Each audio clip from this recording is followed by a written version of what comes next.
सर्वप्रथम किसी भी ग्रंथ के श्रवण के पूर्व उसके माहात्म्य श्रवण की परंपरा है। माहात्म्य श्रवण अत्यंत आवश्यक है, क्योंकि माहात्म्य श्रवण के बिना श्रद्धा उत्पन्न नहीं होती है। श्रद्धा के बिना विश्वास दृढ़ नहीं होता है, और श्रद्धा विश्वास के अभाव में क्रिया केवल क्रिया का श्रम बन करके रह जाती है, उसमें उत्तम फल की प्राप्ति नहीं हो पाती है।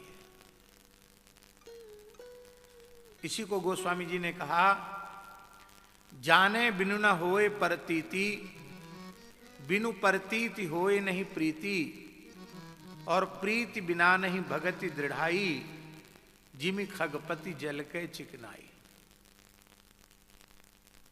महात्म्य बोध के बिना हमको श्रद्धा कहां उत्पन्न होगी? भागवत श्रवण का फल क्या है? रुचि जागृत नहीं होगी। श्रद्धा बिना धर्म नहीं होई, बिना श्रद्धा के धर्माचरण संभव नहीं। बिना श्रद्धा के हम जो कुछ करेंगे वो न किए के जैसा है। श्रीमद् भगवत गीता में भगवान ने कहा,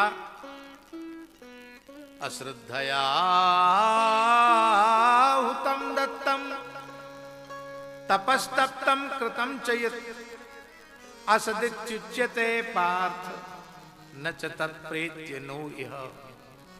अश्रद्धा पूर्वक अग्नि में आहुति दी गई है, अश्रद्धा पूर्वक दान किया गया है,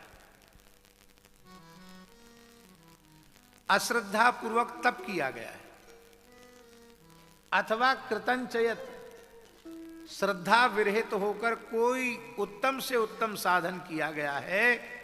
यदि श्रद्धा शून्य होकर किया गया है तो भगवान स्पष्ट शब्दों में कह रहे हैं, इस लोक में भी उस कर्म का कोई फल तुम्हें नहीं मिलेगा, और मरने के बाद परलोक में भी कोई फल उसका मिलेगा। श्रद्धा मयोयं पुरुषः योयत श्रद्धा स एव सः, श्रद्धावान लभते ज्ञानम तत्पर संयतेन्द्रिय। श्रद्धा की बहुत भारी सीमा है, और बिना महात्म्य के श्रवण के श्रद्धा उत्पन्न ही नहीं होती।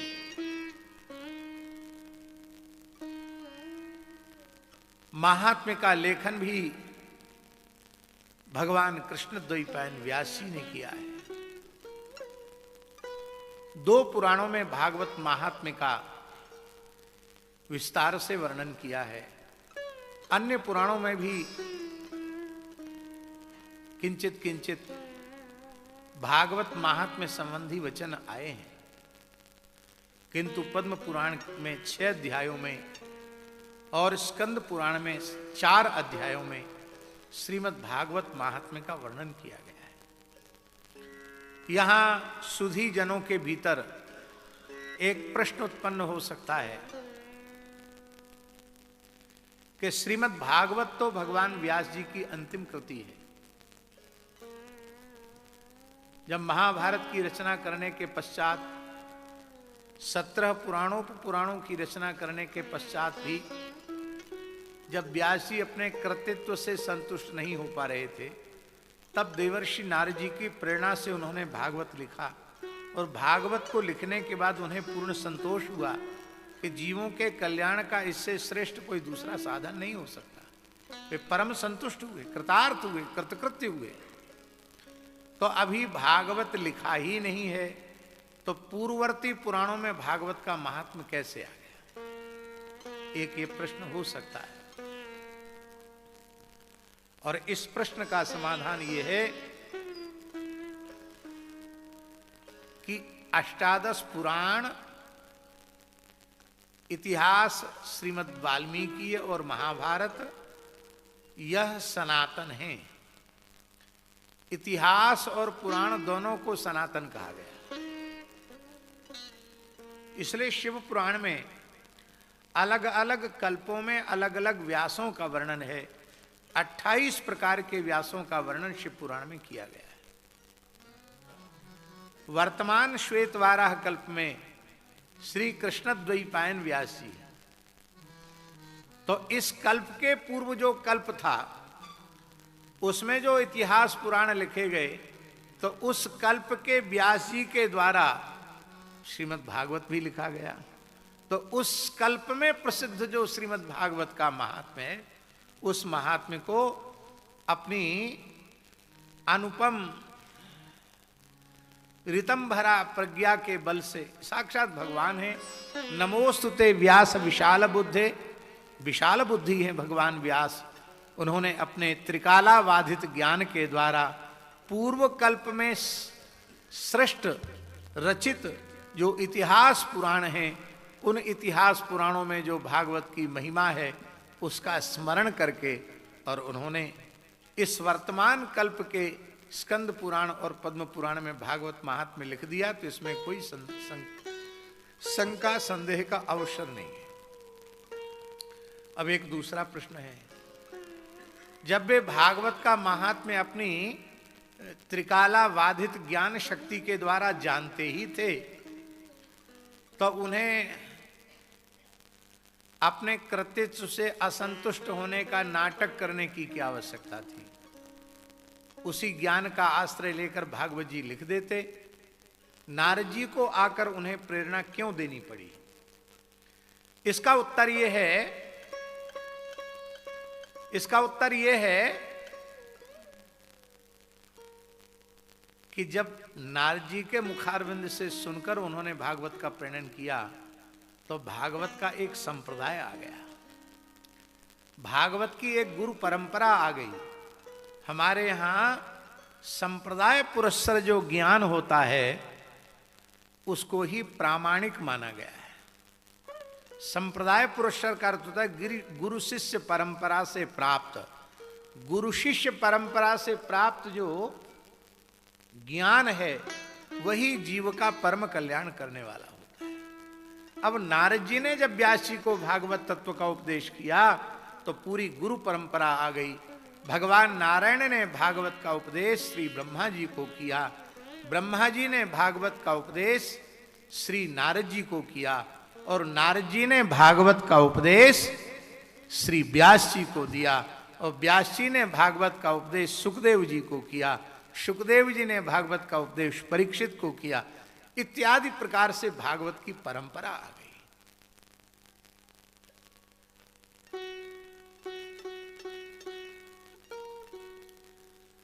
बहुत ध्यान से सुने, पहले पुस्तकों का जमाना नहीं था,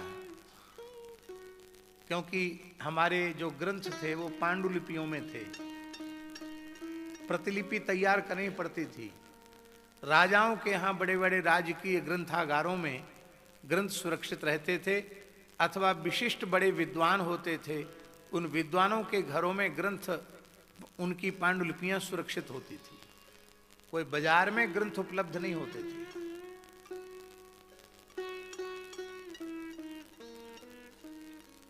तो उस समय तो दुर्लभता थी। आज तो सब पुस्तकें छप रही हैं।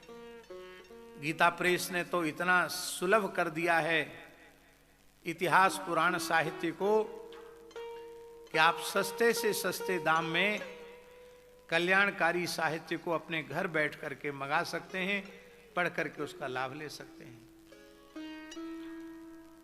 और पुराणों में तमाम प्रकार के मंत्रों का उल्लेख भी है, तमाम प्रकार की उपासना साधना का उल्लेख भी है। तो आप किसी भी पुस्तक से अपने आप किसी मंत्र को पढ़ करके जपने लग जाइएगा तो वह मंत्र कितना प्रभावशाली आपके जीवन में होगा, आपको उसका कितना लाभ मिलेगा, इसकी कोई गारंटी नहीं है।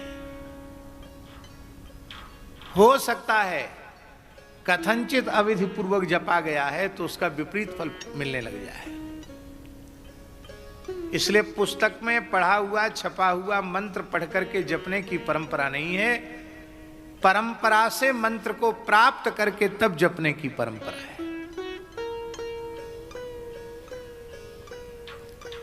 ऐसे थोड़ी कि स्कूल में आजकल गायत्री का स्पष्ट उच्चारण कराया जाता है स्कूलों में, तो छोटे छोटे बच्चों को याद हो जाता है गायत्री मंत्र। तो छोटे छोटे बच्चों से लोग कहते सुनाओ गायत्री मंत्र, वो सुनाते हैं, लेकिन उसमें मंत्रत्व नहीं है।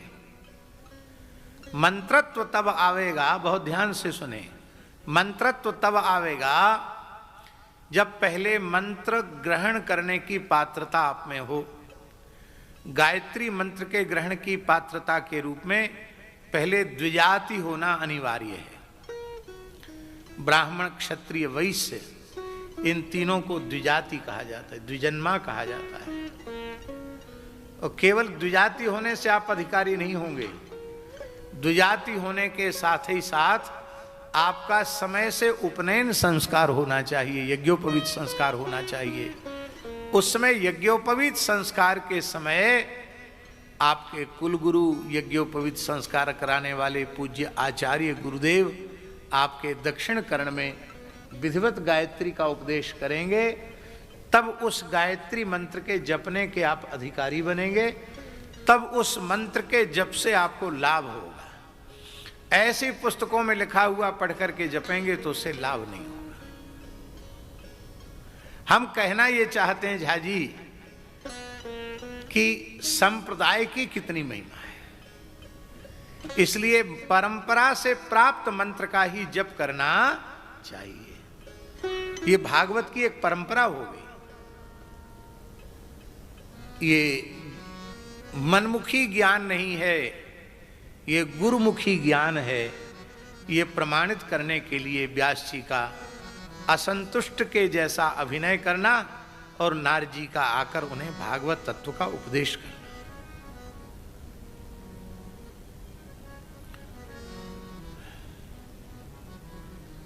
सर्वप्रथम हम पद्म पुराणोक्त महात्म्य का वर्णन कर रहे हैं।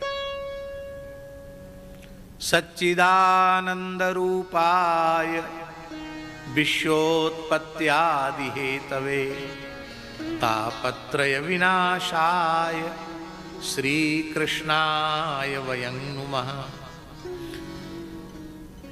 जो सच्चिदानंद स्वरूप हैं, विश्व की उत्पत्ति, पालन और संहार के मूल कारण हैं, जिनकी शरणागति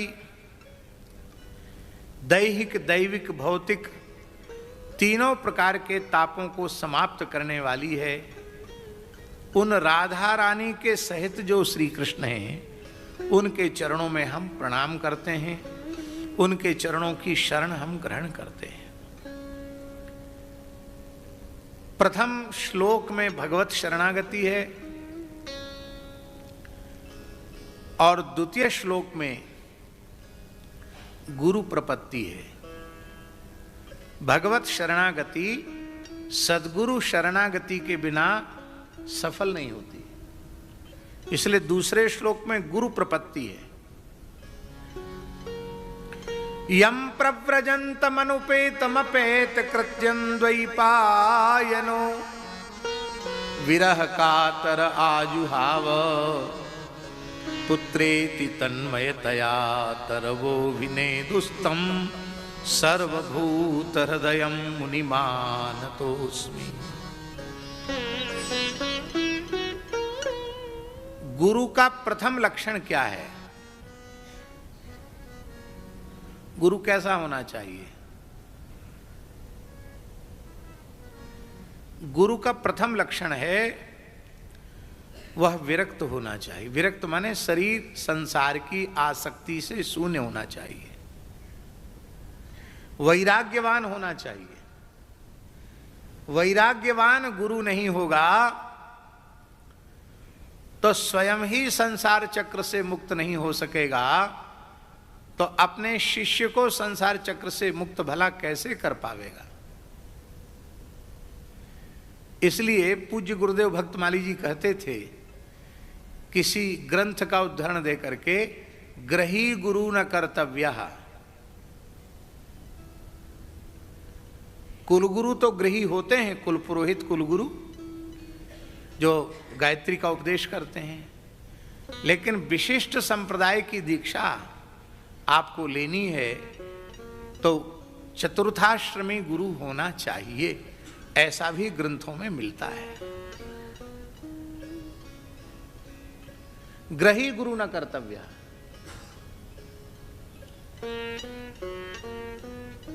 व्यक्ति कल्याण नहीं करता है, उसमें उत्पन्न होने वाली श्रद्धा ही कल्याण करती है। गृहस्थ चाहे जितना उत्तम कोटि का हो, गृहस्थ व्यक्ति के प्रति गृहस्थ की भावना रहती है। जैसे हम घर गृहस्थी वाले हैं, ऐसे गुरुजी भी तो लड़के बच्चे वाले हैं, वो भी नाती पोते वाले हैं। बस ये थोड़ा सा उनको ज्ञान ज़्यादा है, हमको थोड़ा कमती है, ये कहीं न कहीं भावना मन में रहती है। फिर संसार में कुछ ऊंची नीची घटनाएं भी घटने लग जाती हैं, तो कथनचित कोई आपके मन को अनुकूल न रहने वाली घटना घट गई, फिर आपकी श्रद्धा समाप्त हो जाती है। जब आपकी श्रद्धा समाप्त हो जाती है, तब आपको लाभ जो कुछ मिला था वो तो गया सो गया, और उल्टे हानि हो जाती है कि फिर सबके प्रति अश्रद्धा का भाव आपका दृढ़ हो जाता है। इसलिए गुरु का वैराग्यवान होना अत्यंत आवश्यक है। और श्री सुखदेव जी के वैराग्य का वर्णन है। यम प्रव्रजंत मनुपेत मपेत कृत्यम।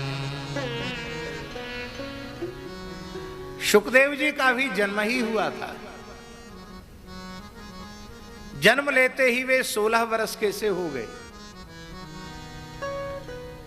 जन्म के बाद सबसे पहले नालोच्छेदन होता है।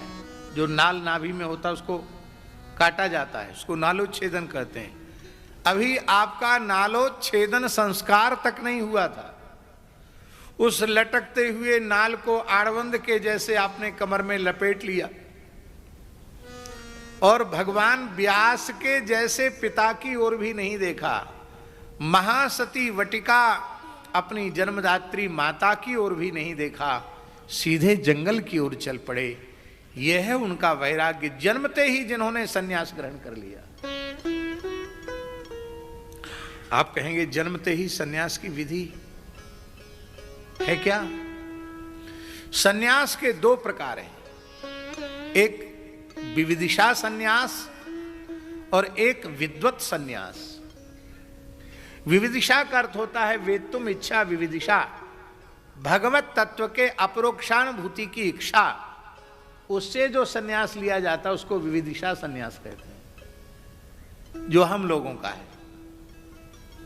और विद्वत सन्यास उसको कहते हैं कि तत्व ज्ञान पहले हो गया, भगवत साक्षात्कार पहले हो गया, और ज्ञाते तत्वे कह संसार, तत्व ज्ञान हो गया, संसार छूट गया, छोड़ना नहीं पड़ा, सन्यास हो गया, उसको कहते विद्वत सन्यास। सुखदेव जी का जो सन्यास है वो विद्वत सन्यास है। भगवान व्यास द्वैपायनो विरह कातर आजुहाव।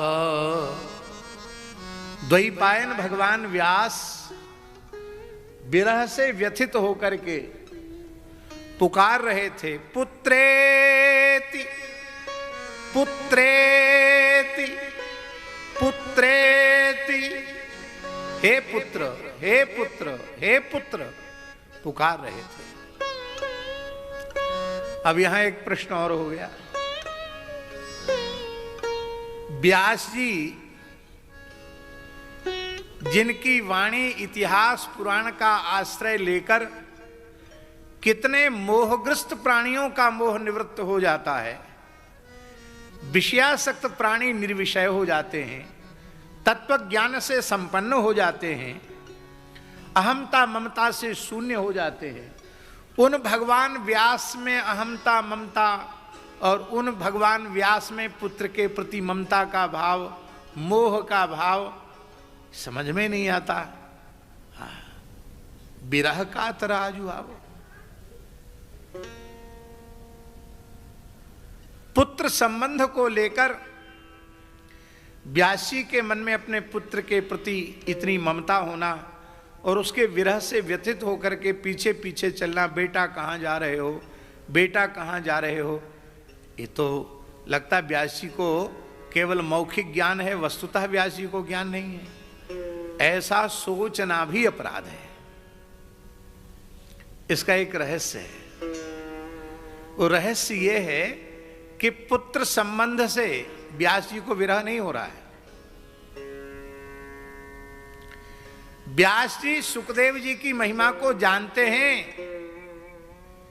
ये सुखदेव कोई सामान्य बालक नहीं है।